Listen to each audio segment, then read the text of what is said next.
Hey you guys, welcome back to my YouTube channel. My name is Maria. If you watch this video and you enjoy it, don't be shy. Hit the like button and subscribe to my channel for any future videos on narcissistic abuse recovery and complex post-traumatic stress disorder. Today I have a quick video for you on the 3 reasons why you need to hire a life coach after a toxic breakup. So I'm sure there are so many different kinds of life coaches, people that specialize in different areas. I personally specialize in narcissistic abuse recovery and childhood trauma. Why childhood trauma? Well, because a lot of times when we get into these narcissistic relationships, it is because there was a point in the relationship where there were a lot of red flags that were missed. And why were these red flags missed? Because this is someone that reminds you, or they treat you similar to the way in which someone in your childhood treated you, and it's familiar to you. This is why we skip over these red flags, okay?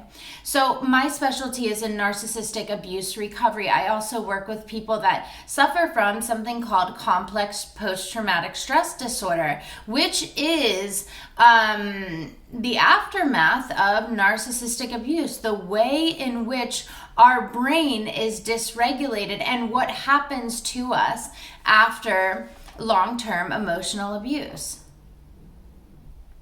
So reason number 1 as to why you should hire a life coach after a toxic breakup is because you have to think about what happens after this breakup. So maybe you have gone through long-term manipulation, gaslighting, emotional abuse, right? At the end of this relationship, a lot of times this strips us of our identity. We no longer have a sense of self. This happens a lot of times because we become people pleasers. So we become people pleasers because in our childhood, someone had us feel a sense of abandonment. And this could have happened because your parents weren't emotionally available, your feelings weren't validated, emotions were swept under the rug and not talked about it. That can lead to a feeling of abandonment. Maybe you only grew up with one parent and you feel a sense of abandonment. That a feeling of isolation, not fitting in, causes this feeling of abandonment. When we go through these feelings of abandonment as children, we develop something called a core wound of abandonment inside of us. So when we grow into adults, we take this with us, right? And we become people pleasers because it's more important to make someone else happy so that we can feel that validation and love that they give us when we are making them happy. So this is called self-abandonment. So we feel the feeling of abandonment when we're young. We then have a core wound of abandonment, and we take on those feelings of abandonment and we abandon ourselves by people pleasing. Okay, so this is one reason as to why when the relationship is over, we feel so empty and so terrible, right? Because we are stripped of our identity and our sense of self. We spent so much time making sure that the other person was cared for and was happy because we were so scared that if we didn't give all of ourselves, then they would abandon us. Internally poking that core wound of abandonment and feeling those feelings of abandonment and moving through them, processing them and moving through them through your body is so important in the healing process. That's how we heal all of our core wounds. So when we talk about building our identity, we need to have a very strong sense of self.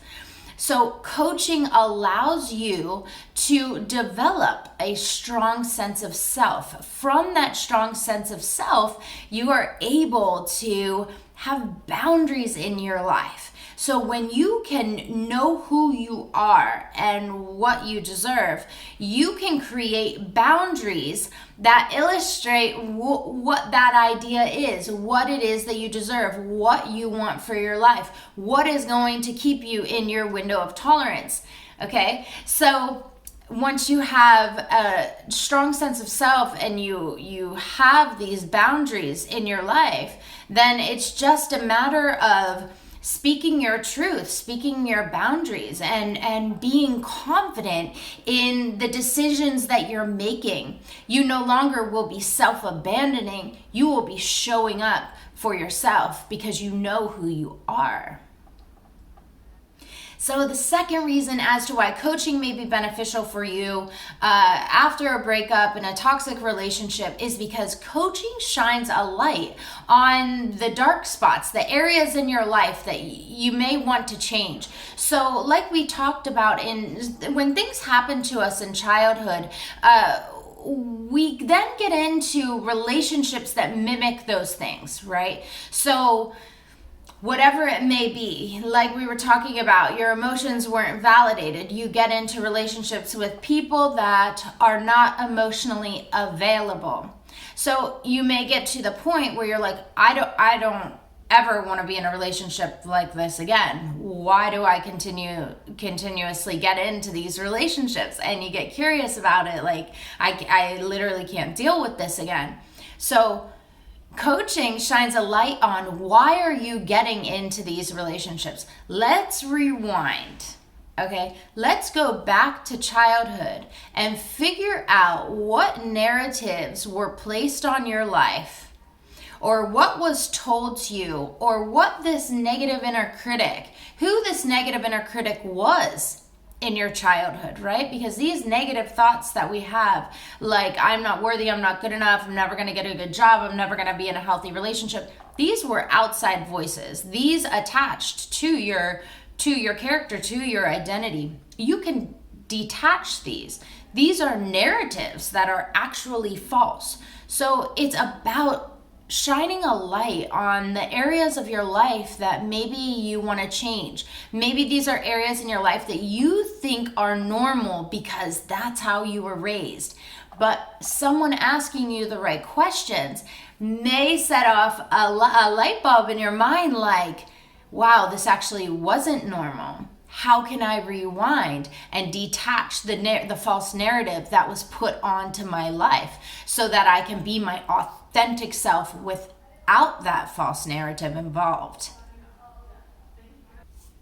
So there are so many benefits to coaching, but the third reason as to why I'm suggesting you have a coach after a toxic breakup would be that coaching is all about goals and accountability. So you're the expert of yourself, right? Even if you are stripped of your identity, you still know yourself better than I know you, okay? So you would create your own goals. These are small things that you feel as if you accomplish them on a regular basis. They will improve your way of life. They will help you to reprogram your subconscious mind. Whatever these goals are going to get you out of living in the past or focusing so far on the future and having anxiety, and they're going to bring you into the present. They're things for you to work on.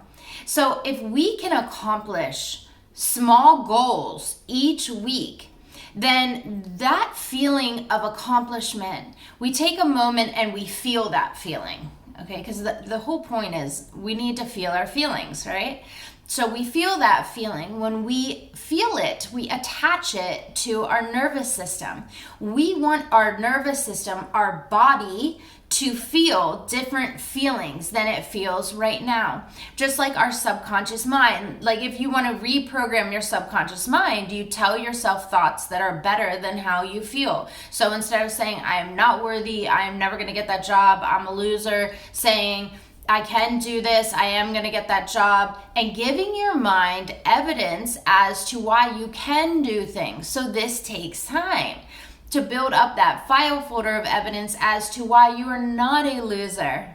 Okay, so goals and accomplishing small goals every day consistently and attaching the feeling of accomplishment to your nervous system is building the file folder of evidence in your mind and in your body. You're feeling it in your physical body that you are not a loser, that you can accomplish goals, that this is a new way of life, that instead of running away from feeling your feelings by using drugs, alcohol, whatever it is, you're going to feel your feelings because you like them now. You like that feeling of accomplishment.